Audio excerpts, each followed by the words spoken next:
just arrived at Grundy Lake Provincial Park, where I'm staying for one night, and it's going to be pretty empty. I'm just gonna, I just finished registering, and I'm gonna go to site 305. I gotta grab some firewood, and we'll go see if the site is open, and if it's not, we'll find a place to put the kayak in the water. So this is the park map for Grundy Lake Provincial Park. And my site is right there, site 305, but it's only 11 a.m. so someone is still camped there. They don't have to leave till 2 p.m. but I want to get my kayak in the water, so I could take it up here to this beach, but I don't like it there so much. I want to park it over here at this beach, so I've got to drive all the way back around, go down here, and take my kayak off in this area here. So that's what I am off to do.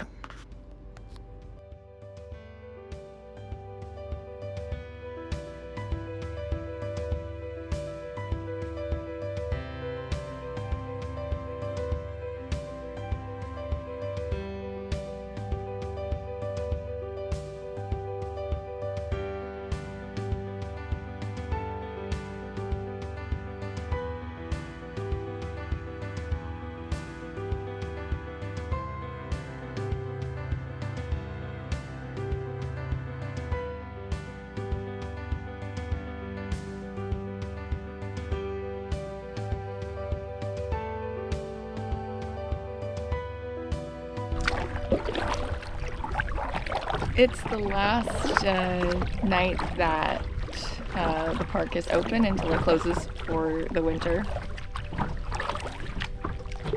So I'm really glad I could get here for one night. The park should be pretty quiet, except for, well, the place I was launching my kayak from, because it's the trailer section of the park. And I think I might have made a mistake booking my site near the trailer section.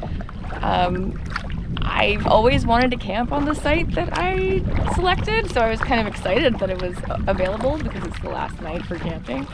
But now I realize, well, it's not really the best location as far as noise goes, so I'm not sure if chasing quiet's gonna get much quiet today.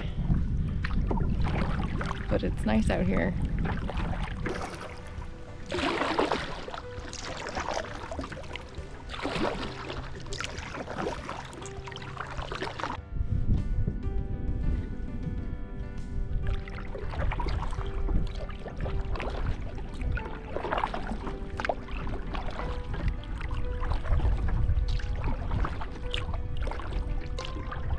There are backcountry campsites on this lake. This is site B9 on Grundy Lake. I thought I might go check it out. Doesn't look like there's anybody here.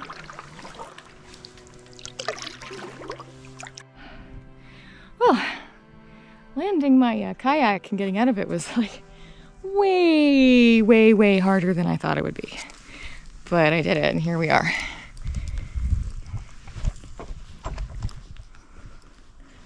It's a nice looking little campsite. Oh, neat. There's a food box. I was wondering how people would manage food on these little islands. This is really nice. The only problem with it is its proximity to the rest of the front country campground. So it's a really great starter site, I think, if you just want to try backcountry camping but want to be really close to your car and facilities. But it won't be quiet when it's busy out because people will be all over this lake. And the sound from the campground will echo across. But my, is this a really sweet island campsite? Am I sad I'm not camping here tonight? Yeah, maybe a little. But I didn't want to have to think through packing everything into my kayak. So, front country it is. It's just one night. I just wanted to be in the trees. I wanted to be able to paddle and be in the trees. So that's why I'm here. It was after 2 p.m. and my campsite was finally free. So I moved my car onto the site and admired the view before making an epic sandwich. I normally keep my food really simple when I'm camping, but this is definitely gourmet for me compared to the basics I eat when I'm camping in the backcountry. I mean, look, actual bread and sandwich toppings, so posh. In the backcountry, I try to choose things that are dehydrated or lightweight, only require hot water to cook, or don't require cooking at all. If I bring bread, it's a gluten-free bun or wrap, but both are expensive and often fall apart, so I usually just leave those at home. It's really windy out here. Wow, it's gonna be cold tonight. I'm feeling happy that I plan to sleep in my car tonight instead of braving the elements with my tiny little tent. Well, now that I've had some lunch, I need to turn this mess into a bed. So, give me a second. Bed complete. Here we have insulated blanket, and there's my sleeping bag, and a couple of foam mattresses. And got a pillow, and should be a good sleep.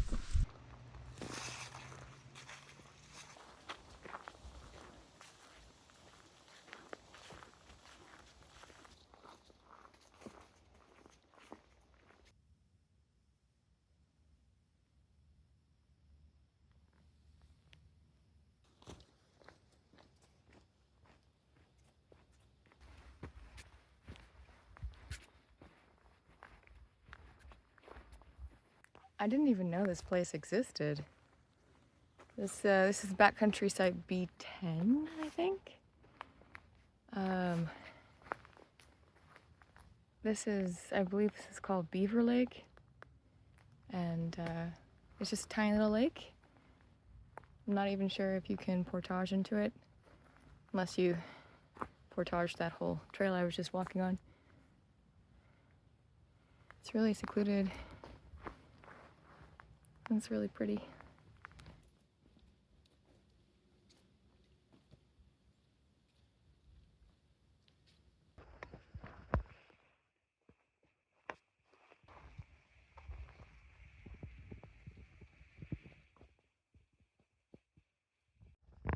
There are lots of turtle nests here.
for dinner tonight we have chili mac, which is just doing its thing right now.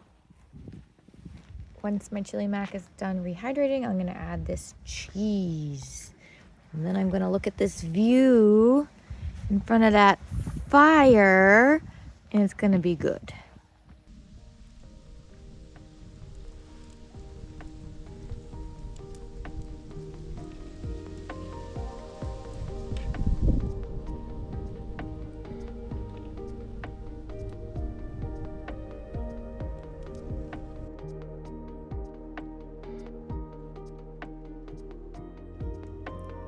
It's just so darn beautiful out here.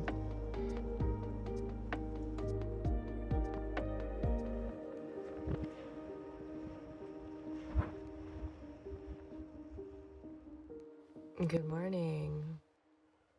I slept pretty good last night in my car, and I was really hoping to see the sunrise this morning, but there's just lots and lots of clouds.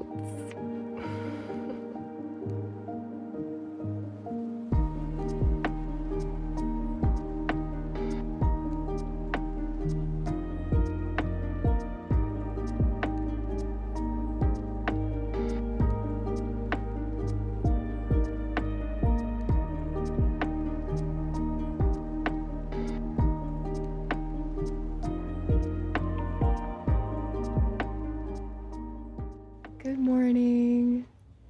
It's about 7:30 and the sun has been rising for about 30 minutes. And I'm gonna make some coffee and then I think I'm gonna go for a paddle.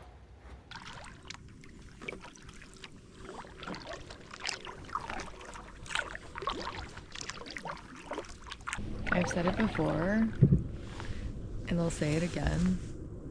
The morning is my absolute favorite time to be paddling. I love it when the water is still as glass and the sun is just rising. Sometimes if you're lucky there'll be like mist over the water. Maybe there'll be a loon calling. It's so awesome. And if the camera just picked up that meow sound, it was a notification from my phone. Anyway, wow, I feel like I look like a dork this morning with this hat and my glasses, but it's cold out and my eyes are tired, so there we go. This might be the last time I get out. Yeah, this might be the last time I get out on the water this season. Yeah, it's mid-October, getting colder. My urge to go spend time outside overnight will become like less and less and less as it gets colder out. I'm not really a winter camping person. I might try it. But, I mean, if I can't go paddling, there's really not much point in camping for me. Yeah, it's the being on the water part that I really love. Yeah. I find that interesting because I actually recently discovered 3 words for phobias that I kind of have, and they all have to do with water. There's a word for being scared of large bodies of water, a word for being scared of plant life, like in the water, and a word for being scared of man-made objects under the water. All those things creep me out. So you're like, why, Laura? Why do you like to go paddling so much? I just love floating. I love being on top of the water and the view. It's the trees. There's just something about the water, trees, sky trifecta that brings my soul so much joy. And so even though I am like really super creeped out by what's under the water. I get teary-eyed just thinking about being on it. That's enough for now. Let's go paddle.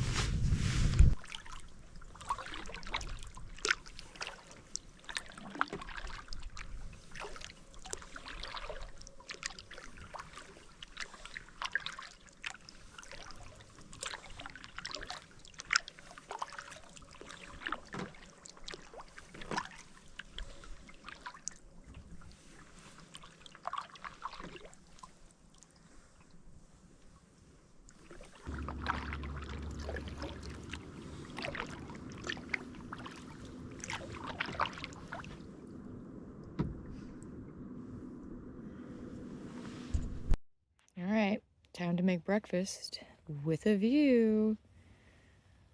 On the menu today is 3 eggs, some tomatoes, and maybe some toast if I'm feeling frisky.